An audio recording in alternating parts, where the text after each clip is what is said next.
त्याच्या खालच्या फांदीला आहेत बघा.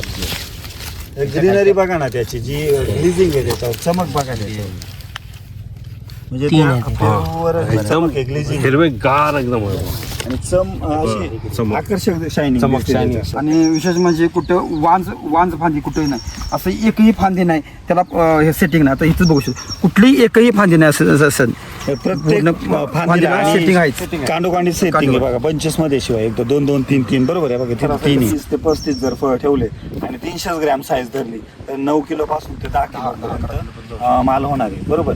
म्हणजे एक झाड आपल्याला कमीत कमी 10 किलो माल देणार आहे. आणि आपले झाडं किती आहेत? 650 धरू आपण म्हणजे 6.5 टन माल आरामशीर निघणार आहे बरोबर आहे का नाही. आणि पहिल्याच वर्षी शिवाय अर्धा एकर मधून.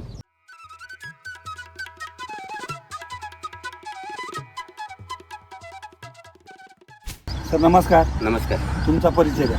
माझं जयवंत रुद्रराम दाभोळे, वाघापूर तालुका पत्रकार जिल्हा कोल्हापूर. सर आज आपण तुमच्या पेरूच्या प्लॉटमध्ये आता ही जी म्हणजे पेरू बघतोय आपण ही कोणती variety? Taiwan pink. Pink Taiwan variety. आणि हे जे क्षेत्र बघतोय आपण किती क्षेत्र आहे? अर्धा एकर. अर्धा एकरमध्ये किती रोप बसवले? 654 आहे.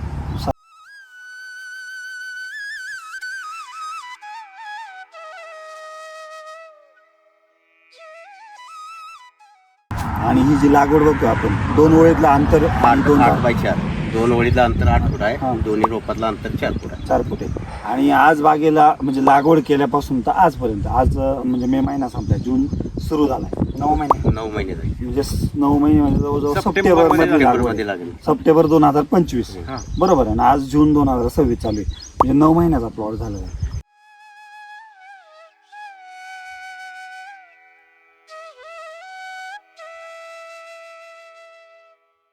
प्लॉटची जर कंडिशन बघितली आज सेटिंग मध्ये प्लॉट ही ग्रोथ व्हायला ॲक्च्युली 1 वर्ष लागते म्हणजे 12 महिने पूर्ण व्हायला लागतात. पण आपण 7.5 महिन्यातच आपण याचा भार धरला म्हणजे प्लॉट सुरुवातीपासूनच एकदम म्हणजे ह्याच्यात ग्रीपमध्ये होता. आणि आता एवढ्या ह्याच्यात म्हणजे हे प्लॉट म्हणजे अति थंडी आणि अति उन्हाळ्यात टेम्परेचर असून सुद्धा त्याला दाद न देता सुद्धा एवढा कॅनोपी झाल्या.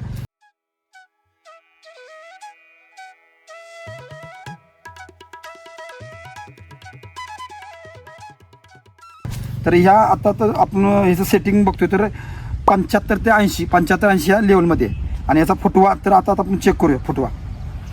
म्हणजे एक सरासरी एका झाडाला किती फूट येतो आता चेक करूया आपण 1 2 3 4 5 6 7 8 9 11 12 13 14 15 16 17 18 19 20 21 22 23 24 25 26 27 28 29 30 31 32 33 34 35 36 38 41 42 43 44 45 46 47 48 49 50 51 52 म्हणजे एका झाडाला पूर्ण गोलाकार जर आपण मोजले तर 50-52 फूट आहेत बरोबर.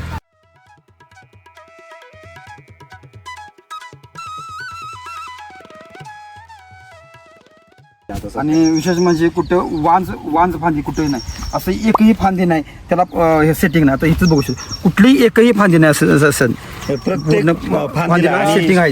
कांडोकांडी सेटिंग आहे बघा. बंचेस मध्ये शिवाय एक 2 2 3 3 बरोबर आहे बघा. 30 ते 35 जर फळ ठेवले आणि 300 ग्रॅम साईज धरली तर 9 किलो पासून ते 10 किलो पर्यंत माल होणार आहे बरोबर. म्हणजे एक झाड आपल्याला कमीत कमी 10 किलो माल देणार आहे. आणि आपले झाडं किती आहेत?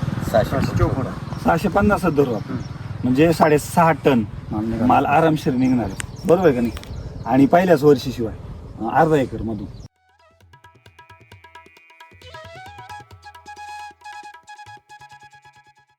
आता तुला या 9 महिन्यात बेसलोस किती पडले जातात? 3 पडले. 3 बेसलोस पडले. लागणीला 1, लागणीनंतर महिन्याने 1 आणि बारणीचे 3 डोस गेले. आणि विशेष म्हणजे सर याच्यामध्ये पेरूमध्ये एक तर तुमचा निमॅटोडचा प्रॉब्लेम असतो बरोबर. मिलीबग असं तर पूर्ण कोणत्याही झाड चेक केलं तुमचं म्हणजे निमॅटोडचं ते कुठं दिसत नाही कारण झाड लगेच ओळखू येतो. आणि प्लॉट एकसारखा पेटीमध्ये बरोबर आहे म्हणजे टेबल लेवल वाढ दिसतो प्लॉट बरोबर. आणि जर तर काळ पर्यंत बघा नाही म्हणजे शेंड्यापर्यंत म्हणजे असा कुठं एक शोधून झाड सापडणार नाही का ते डाऊन नाही बरोबर आहे का नाही. आणि जमीन सुद्धा हलकी हलके प्रतीचे आहे. बरोबर आहे.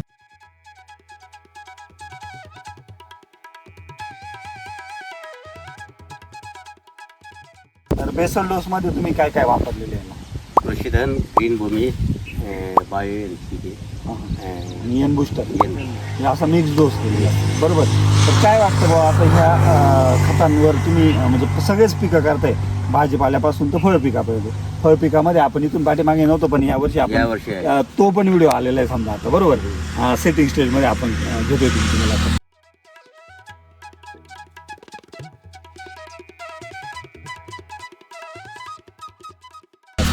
काय वाटतं बाबा म्हणजे प्रत्येक पीक जे तुम्ही एसबीटी सोबत करताय चांगला आहे. आणि ते पीक म्हणजे पहिल्याच प्रयत्नात यशस्वी आहे. काय सांगाल जे इतर जे शेतकरी आहेत, मग ते भाजीपाल्याचे असो, वापरा म्हणून सांग. म्हणजे- कमी खर्चात जास्त उत्पादन आहे.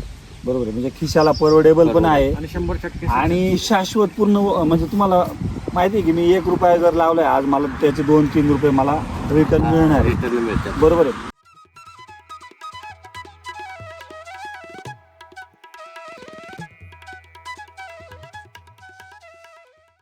जास्तीत जास्त म्हणजे ते विना केमिकल खायला मिळतं, शरीराला पोषक असं आहे आणि त्याच्यामुळे आजार किंवा हे होत नाही. ते पण एक चांगलं आहे. तुम्ही विषमुक्त जर समजा विषमुक्त. पेरू पिकवणार आहे तर त्याला 100% खाल्ल्यानंतर आपल्याला ते याच्यासाठी आरोग्यासाठी चांगलंच आहे. बरोबर की नाही? चांगलं कसं बागेत येऊन कसं वाटतं? समाधान वाटतं. हे एकदम समाधान आहे.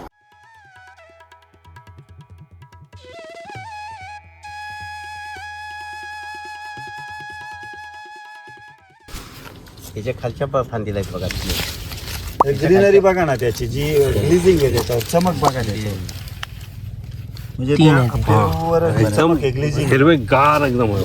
आणि अशी चमक. आकर्षक शायनिंग चमक शायनिंग इथं पण आहे. आता ह्याला सॉईल ॲप्लिकेशनमधून आपलं बायो एनपीके हे काय काय दिलं 24 आणि 1261 सॉईल. म्हणजे गोल ॲप्लिकेशनचा जातं आतापर्यंत गुळ पण जरा द्यायचा का? 5-7 हे झालं. 5-7 आणि वरून पोषणाचं काय स्प्रे दिलं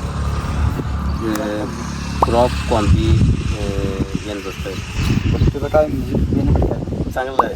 झाडांची ग्रोथ आणि हे पानाची साईज. काळोखी वगैरे जे म्हणतो आपण. शायनिंग आहे. ह्याला बाहेरले बाहेर केमिकलचं काय वापरलं गेलं नाही chemical. बरं वॉटर सोल्युबल ते काय नाही, नाही. 100% आपल्या 100%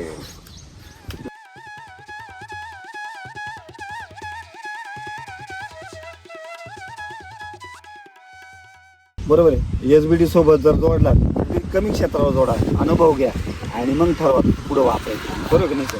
नंबर सांगा एकदा तुमचा. 96 73 74 97. आणि तुम्हाला मार्गदर्शन विजय कोयकडे. इथं मार्गदर्शन करताय, व्हिजिट करताय. किती दिवसाला येतात? 15 दिवसाला येते. 15 दिवसातून प्लॉटवर चक्कर आहे आणि प्रत्यक्षात येऊन मार्गदर्शन. तर असं तुमचा एकदा परिचय द्या आणि शॉपचं नाव सांगा. माझं नाव Vijay Anandrao Koligade, Aishwarya agro Kurukali. Mobile number 9403 46 50 71. Okay sir, धन्यवाद.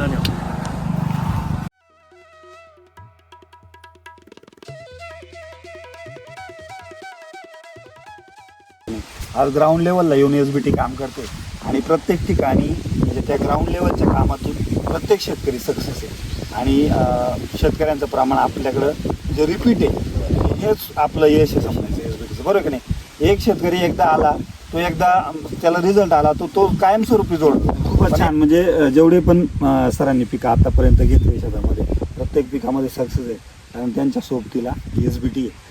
आणि असंच आता पेरूमध्ये सुद्धा सरांचे असं आपण जेव्हा हार्वेस्टिंगला येईल तेव्हा पण आपण एक मुलाखत घेऊया, काय क्वालिटीचा पेरू तयार केला आहे आणि त्याला रेट काय मिळतो. म्हणजे आपण दाखवतोय इनिशियल स्टेज आणि हार्वेस्टिंग स्टेज, शेवटपर्यंत शेतकरी सक्सेस आहे का नाही हे आपल्या प्रत्येक व्हिडिओतून तुम्हाला बघायला मिळेल. खूप छान माहिती दिली. धन्यवाद सरांचे.